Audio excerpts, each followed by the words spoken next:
Hello students, कैसे हो आप लोग। तो पिछले क्लास में टाइम हो जाने के कारण से अपना लोग आगे नहीं बढ़ पाए थे। तो चलिए, पिछले क्लास में अपना लोग स्टार्ट किए थे effect of change of pressure.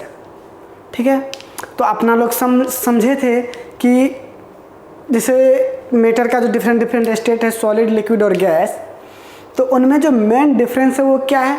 उसमें मेन डिफरेंस है इंटर पार्टिकल डिस्टेंस और फोर्स ऑफ अट्रैक्शन में। जैसे सॉलिड में इंटर पार्टिकल डिस्टेंस बहुत कम होता है और फोर्स ऑफ अट्रैक्शन बहुत ज़्यादा होता है। उस तरह गैस में इंटर पार्टिकल डिस्टेंस बहुत ज़्यादा होता है और फोर्स ऑफ अट्रैक्शन बहुत ही कम होता है। ठीक है, तो यही डिफरेंस है। और इसी डिफरेंस के आधार पे अपना लोग क्या किए थे कि जैसे गैस को अपना लोग चाह रहे थे कि सॉलिड में कन्वर्ट करे या फिर गैस को लिक्विड में कन्वर्ट करे या फिर लिक्विड को सॉलिड में कन्वर्ट करे। समझ रहे बात को, मतलब अपना लोग गैस से सॉलिड की तरफ जाना चाह रहे हैं। ठीक है, तो इसके लिए दो तरीका था। एक तो बाय अप्लाइंग चेंज, पहला क्या था, चेंज इन टेम्परेचर, और दूसरा है प्रेशर। तो प्रेशर के हिसाब से अपना लोग देखेंगे। ठीक है, तो देखिए प्रेशर के हिसाब से क्या होता है कि जैसे ही अपना लोग प्रेशर बढ़ाएंगे, जैसे मान लीजिए अपने पास यहाँ पे पिस्टन है, ध्यान दीजिए यहाँ पे अपने पास यहाँ पे ये क्या है, कंटेनर है, जिसको अपना लोग जैसे मान लीजिए सिलेंडर। ठीक है, सब कंटेनर बोलिए, बीकर बोलिए, ठीक है, जार बोलिए। तो चलिए यहाँ पे क्या है, एक सिलेंडर है और इस सिलेंडर में क्या है, गैस है और उसके ऊपर में अपना लोग पिस्टन रख चुके हैं। अब क्या करेंगे कि अगर अपना लोग ध्यान दीजिएगा यहाँ पर फोर्स अप्लाई कर रहे हैं। क्या अप्लाई कर रहे हैं अपना लोग, फोर्स अप्लाई कर रहे हैं। और अगर अपना लोग इस फोर्स को इतना बढ़ा दे, ठीक है, इतना बढ़ा दे जिसके कारण से क्या हो, गैस का जो पार्टिकल है वो एक दूसरे के क्लोज आ जाए। समझ रहे हो बात आपको, क्लोज आ जाए।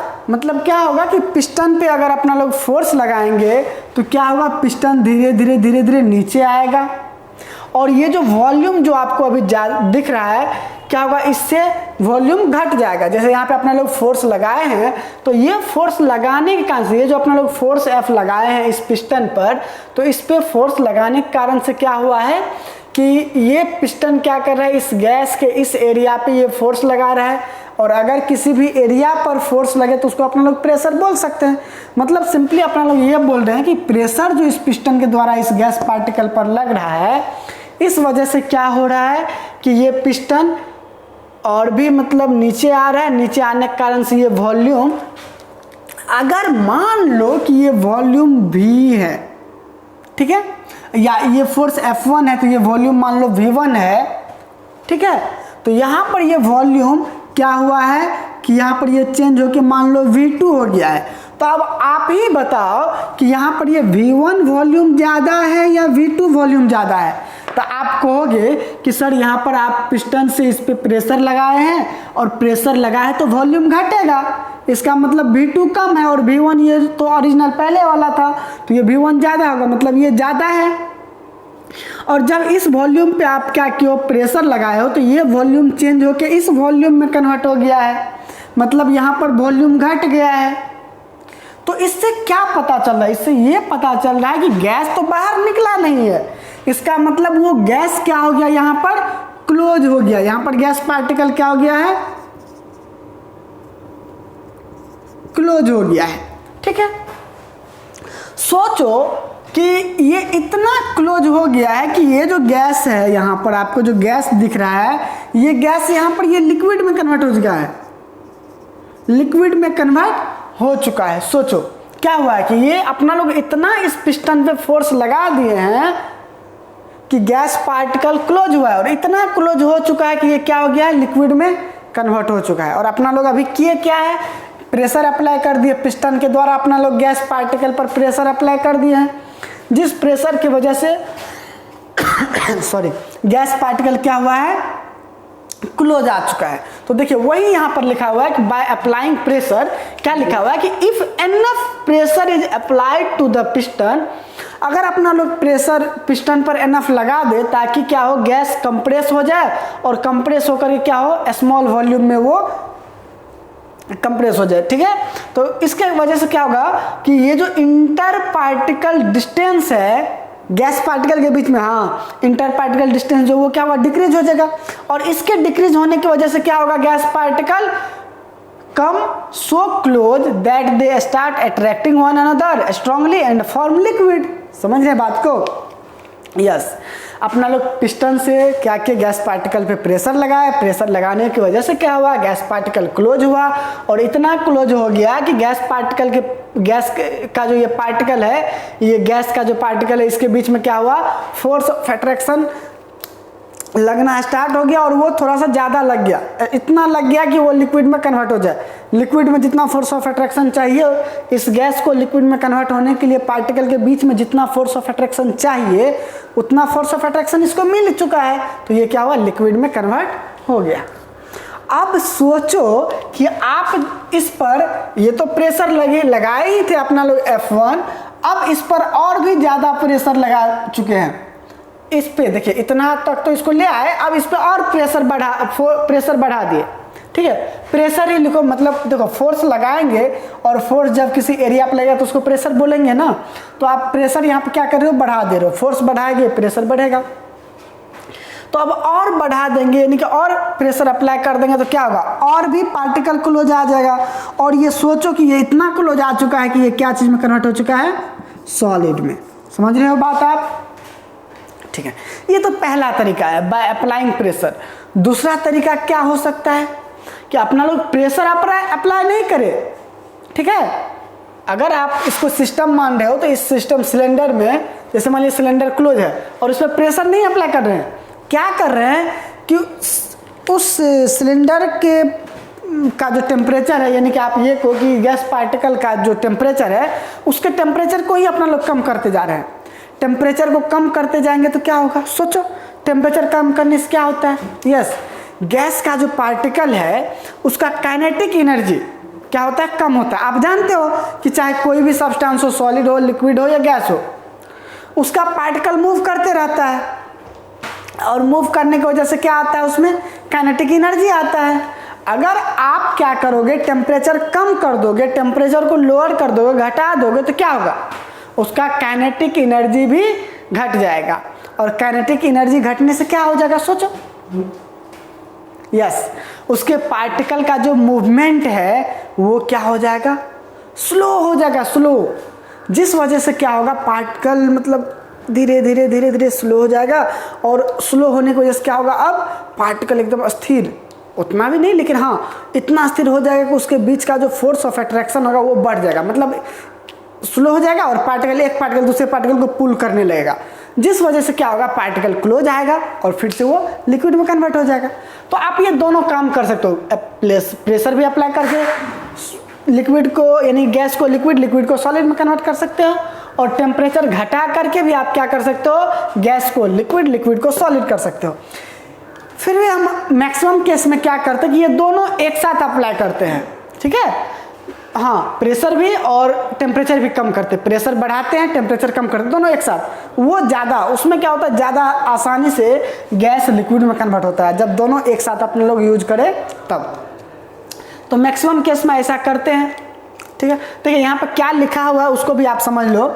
यहाँ पर लिखा हुआ है कि if we cool the gas the kinetic energy decreases, ये डिक्रीजेज है, kinetic energy decreases and the particle slow down, particle क्या हो जाएगा स्लो डाउन हो जाएगा। एज अ रिजल्ट जिस वजह से होगा क्या ध्यान देना कि पार्टिकल स्लो हो गया तो इंटर पार्टिकल डिस्टेंस जो है वो डिक्रीज कर जाएगा, क्या कर जाएगा ध्यान देना इस बात पे, ये डिक्रीज का साइन है, डिक्रीज कर जाएगा क्या चीज़ इंटर पार्टिकल डिस्टेंस। क्यों डिक्रीज कर जाएगा क्योंकि काइनेटिक एनर्जी क्या हुआ है घट गया है, तो मूवमेंट जब रहेगा नहीं तो इंटर पार्टिकल डिस्टेंस क्या होगा डिक्रीज कर जाएगा, और ये फोर्स ऑफ अट्रैक्शन जो है वो क्या हो जाएगा इंक्रीज हो जाएगा, जिसके वजह से क्या होगा पार्टिकल एक दूसरे को पुल करेगा और एक दूसरे के क्लोज आ जाएगा, ठीक है, और फॉर्म कर देगा क्या चीज़ लिक्विड। समझ रहे हो बात आप? तो ये तरीका है, लेकिन आप ना लोग मैक्सिमम टाइम क्या करते हैं in most of the cases combination of both factor is use to liquefy the gas, ठीक है। मैक्सिमम केस में अपना लोग दोनों फैक्टर का यूज करते हैं गैस को लिक्विफाई करने के लिए। तो चलिए आज आपका ये जो inter conversion of states of matter है ये आपका आज खत्म हो चुका है। ठीक है, अगर चलिए थोड़ा सा आपको याद दिला देते, inter conversion of states of matter में अपना लोग क्या सब पढ़े हैं। तो अपना लोग फर्स्ट ऑफ ऑल पहला केस पढ़े थे कि बाय चेंज इन टेम्परेचर, जिसमें अपना लोग क्या किए थे, सॉलिड को लिक्विड में, लिक्विड को गैस में कन्वर्ट किए थे। ठीक है, सॉलिड लिक्विड में कैसे कन्वर्ट हुआ था, तो टेम्परेचर बढ़ा करके। ठीक है, कोई भी सॉलिड सब्सटेंस क्या किया था, टेम्परेचर को एब्जॉर्ब किया था, जिसकी वजह से उसका काइनेटिक एनर्जी बढ़ा और वो लिक्विड में कन्वर्ट हो गया था। तो खैर चलिए आप नोट्स को रिवाइज कीजिएगा। ठीक है, अब जो अपना लोग पढ़ेंगे वो पढ़ेंगे, अगला टॉपिक है वो इवापोरेशन। ठीक है, इवापोरेशन के बारे में पढ़ेंगे। ठीक है, चलिए आप इसको लिख लीजिए।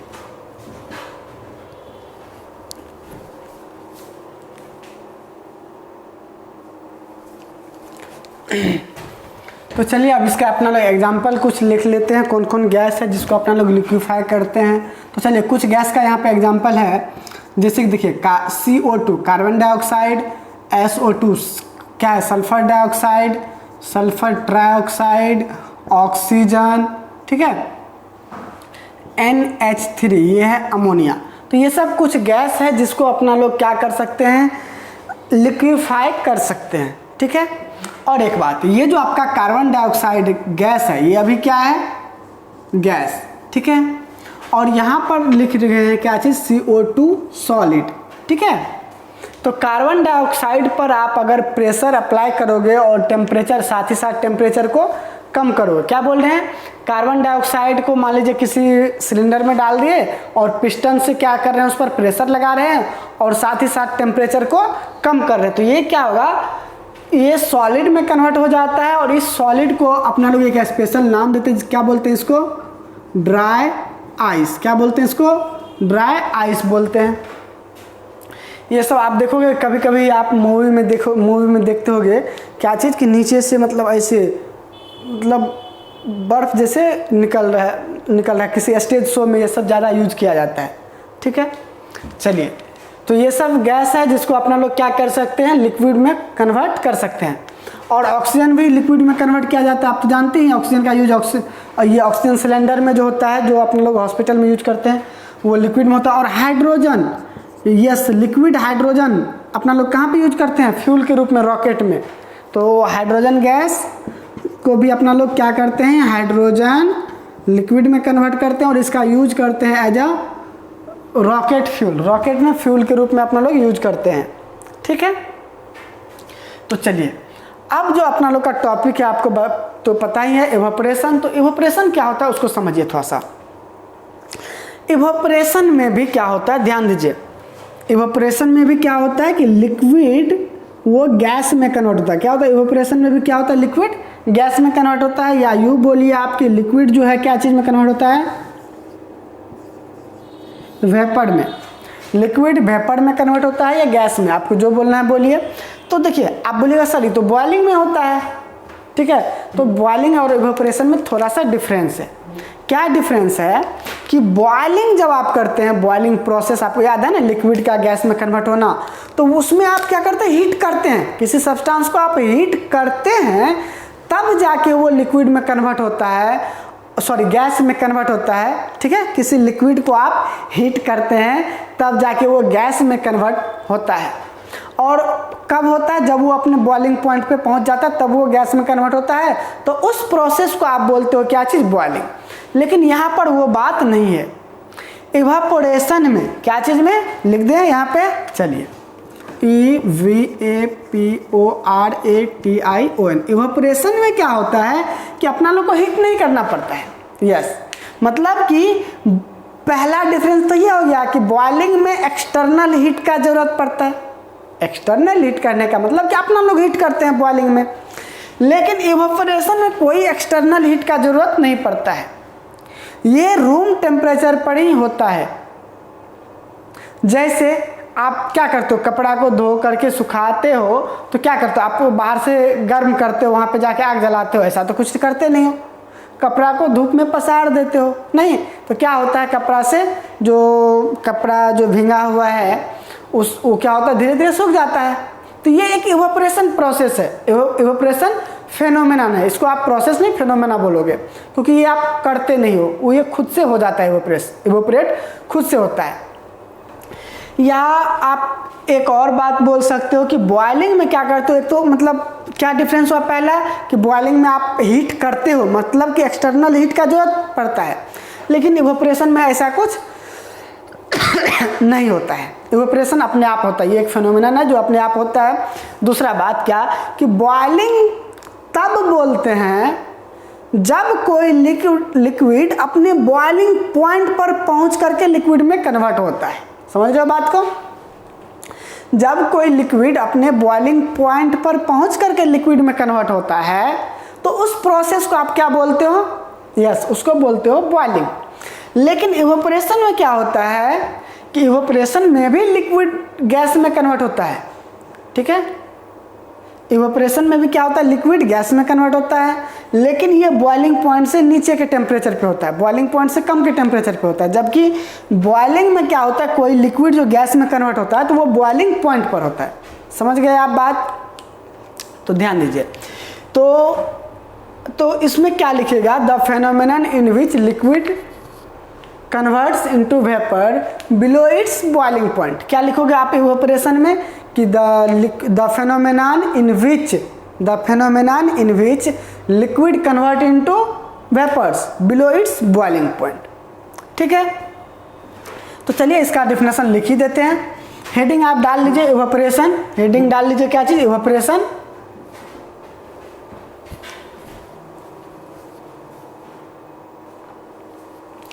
तो चलिए क्या बोले आपको, बॉइलिंग और इवोपरेशन में क्या डिफरेंस बोले थोड़ा सा देख लेते हैं।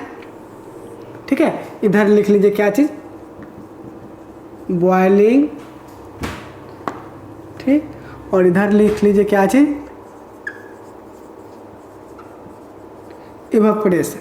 ठीक है, तो एक चीज बताइए इसमें क्या होता है, सबसे पहले सिमिलरिटी बताइए। इसमें क्या होता है, लिक्विड कन्वर्ट होता है गैस में, ठीक। इसमें भी क्या होता है कि लिक्विड कन्वर्ट होता है गैस, जिसको आप वेपर बोलोगे, वेपर में। ठीक है, अच्छा, इसमें जो कन्वर्ट होता है कहां पर होता है, एट बॉइलिंग पॉइंट पर। ठीक है, इसमें क्या होता है, at any temperature below its boiling point. ठीक है, इसमें कोई भी टेम्परेचर पे हो सकता है, लेकिन हाँ याद रहे कि ये जो इवोपरेशन फिनोमेना है ये बॉइलिंग पॉइंट से कम के टेम्परेचर पर होता है। समझ रहे हो बात? अच्छा चलिए, दूसरा बात क्या कि इसमें एक्सटर्नल हीट का जरूरत पड़ता है। क्या बोले यहां पे, क्या लिखे, एक्सटर्नल हीट इज यूज्ड। ठीक है, क्या बोले, एक्सटर्नल हीट इज यूज्ड। इसमें क्या होता है, एक्सटर्नल हीट का जरूरत पड़ता है। क्यों? क्योंकि एक्सटर्नल हीट देंगे तभी तो वो बॉइलिंग पॉइंट पे पहुंचेगा, और बॉइलिंग पॉइंट पे पहुंचेगा तभी तो उसको बॉइलिंग बोलेंगे। चलिए दूसरा बात, इसमें क्या होता है, no external heat is used. इसमें एक्सटर्नल हीट का जरूरत नहीं पड़ता है। ठीक है, और एक्सटर्नल हीट नहीं देते हैं तो वो बॉइलिंग पॉइंट तक नहीं पहुंच पाता है, तो वो उसको अपना लोग बोलते हैं इवोपरेशन। अब आपके दिमाग में आ रहा होगा कि सर आपने तो आज तक पढ़ाया कि कोई भी सब्सटेंस, जैसे मान लीजिए कि लिक्विड है, तो वो अपने बॉइलिंग पॉइंट पे पहुंचेगा तभी जाके वो गैस में कन्वर्ट होगा, तभी जाके वेपर में कन्वर्ट होगा। और आप यहाँ पर क्या बोल रहे हो कि बॉइलिंग पॉइंट से कम टेम्परेचर पर ही वो लिक्विड गैस में कन्वर्ट हो रहा है, मतलब ये आप गलत सलत पढ़ा रहे हो। नहीं, आपके दिमाग में तो ऐसा आ रहा होगा। तो ध्यान दीजिए, गलत नहीं है, बस यहाँ पे थोड़ा सा आप क्या है, आपको समझने की ज़रूरत है। क्या कि ध्यान दीजिए, जैसे मान लीजिए यहाँ पर एक कंटेनर है, मतलब बीकर है, जार है, और इसमें क्या है, यहाँ पर वाटर है। क्या है, वाटर है।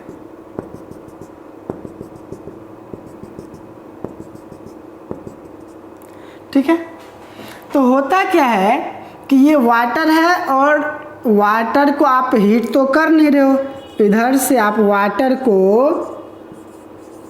हीट कर रहे हो या नहीं, नहीं कर रहे हो, ठीक है। फिर भी आप देखोगे कि अगर आप इसको मान लो छत पे रख दोगे तो आप क्या देखोगे कि आप एक बार क्या करना ना कि जैसे इंची है, आप स्केल तो होगा ही, तो आप ग्लास में एक बार क्या करना कि स्केल डुबा करके देख लेना कि स्केल में वो कितना मेजर दिखाता है, ठीक है, कितना दिखा रहा है।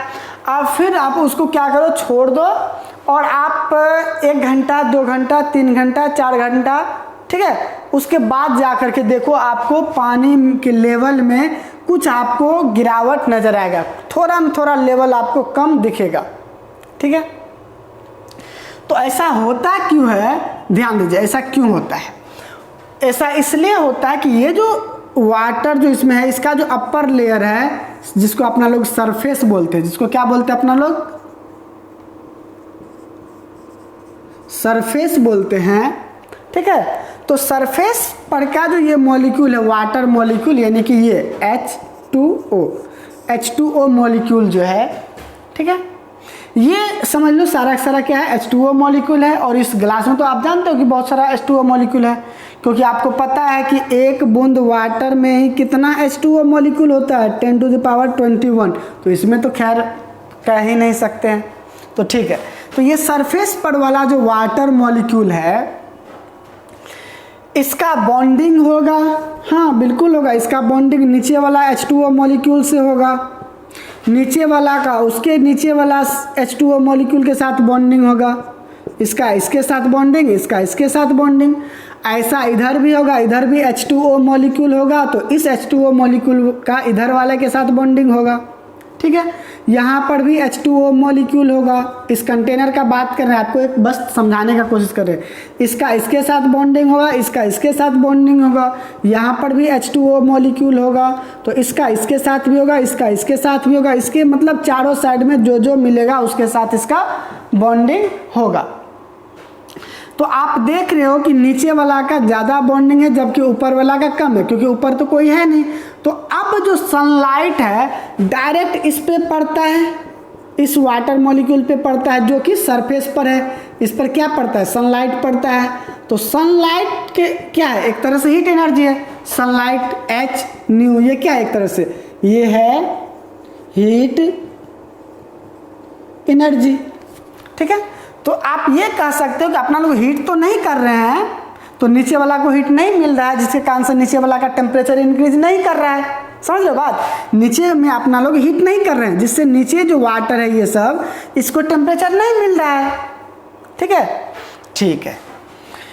तो अपना लोग क्या कर रहे हैं, हीट नहीं कर रहे हैं, लेकिन ऊपर से सनलाइट के कारण ये क्या हो रहा है, ऊपर वाला सरफेस पर जो वाटर मॉलिक्यूल है वो हीट हो जा रहा है, जिसके कारण से इसको क्या मिल रहा है, टेम्परेचर मिल रहा है, ठीक है। मतलब सरफेस पर जो वाटर मॉलिक्यूल है उसको टेम्परेचर मिल रहा है, जिस वजह से क्या होता है कि सरफेस वाले वाटर मॉलिक्यूल का काइनेटिक एनर्जी, क्या चीज, काइनेटिक एनर्जी इंक्रीज कर जाता है, समझे। और इंक्रीज करने से क्या होता है कि उसका वाइब्रेशन ज़्यादा होने लगता है, यानी कि आप ये कह सकते हो कि उसमें मूवमेंट बढ़ जाता है। ऊपर वाले सरफेस वाले पार्टिकल के बारे में बात कर रहे हैं, जिस वजह से क्या होता है कि ये जो फोर्स ऑफ अट्रैक्शन है ये वीक पड़ जाता है, ठीक है, और ये पार्टिकल एस्केप करना स्टार्ट कर देता है। क्या बोल रहे हैं कि सनलाइट की वजह से इसको हीट एनर्जी मिलता है, जिस वजह से सरफेस वाले पार्टिकल का काइनेटिक एनर्जी इंक्रीज करता है।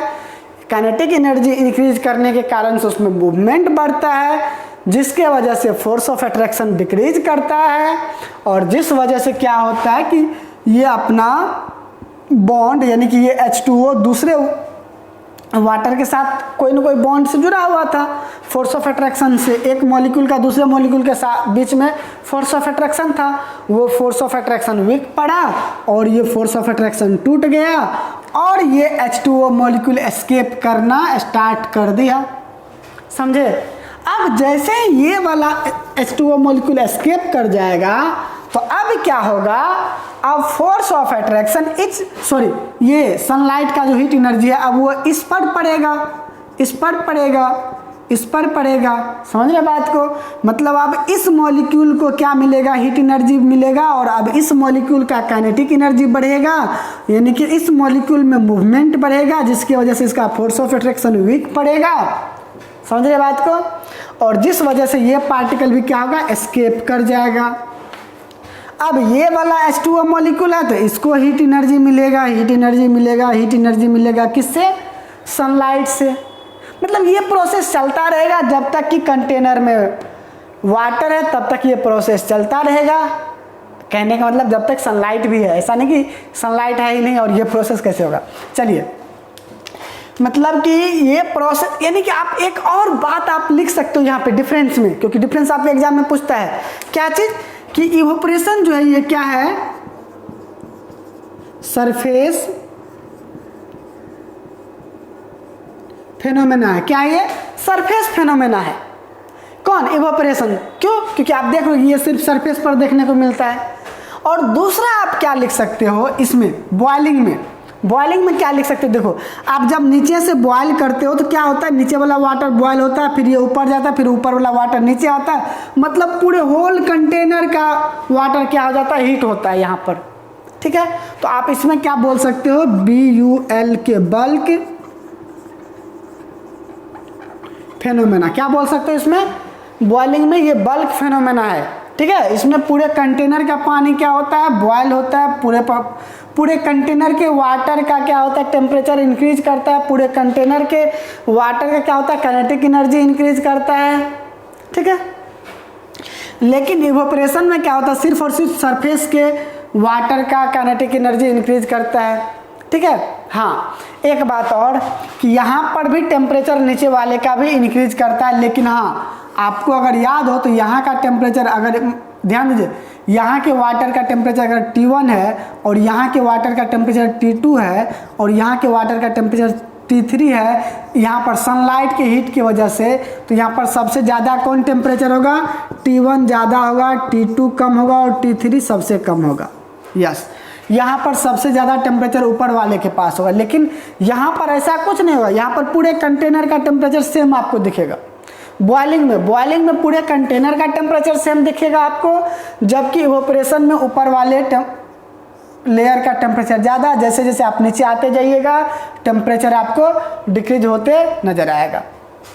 चलिए, तो आप डिफरेंस समझ गए, बॉइलिंग भी समझ गए कि बॉइलिंग होता क्या है। ठीक है, इसी वजह से तो क्या होता है, जैसे आप कपड़ा सुखाते हैं तो कपड़ा आपका धीरे धीरे क्या होता है, सूख जाता है। हाँ, अब एक बात और है कि बॉइलिंग को अफेक्ट करने वाले कुछ फैक्टर भी है, तो उस फैक्टर के बारे में भी अपना लोग पढ़ेंगे। ठीक है, लेकिन उससे पहले अपना लोग थोड़ा इवोपरेशन का डिफिनेशन लिख लेते हैं। तो चलिए, डिफिनेशन अपना लोग लिख लेते हैं इवोपरेशन का।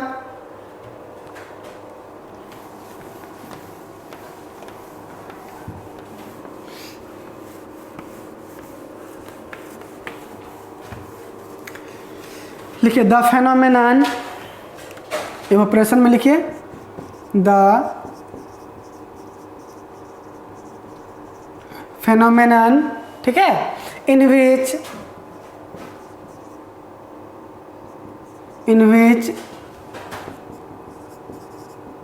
liquids converts into vapor. The phenomenon in which liquid converts into vapor at any temperature below its boiling point, ठीक है। और आप इसको भी जोड़ दीजिए कि and no external heat is used, मतलब इसमें क्या होता है, एक्सटर्नल हीट का जरूरत नहीं पड़ता। तो आप इसको भी लिख दीजिए without the external source of heat. क्या लिखिएगा, below its boiling point and without the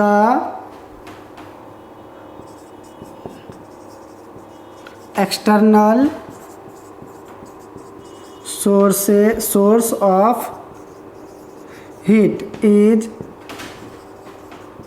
called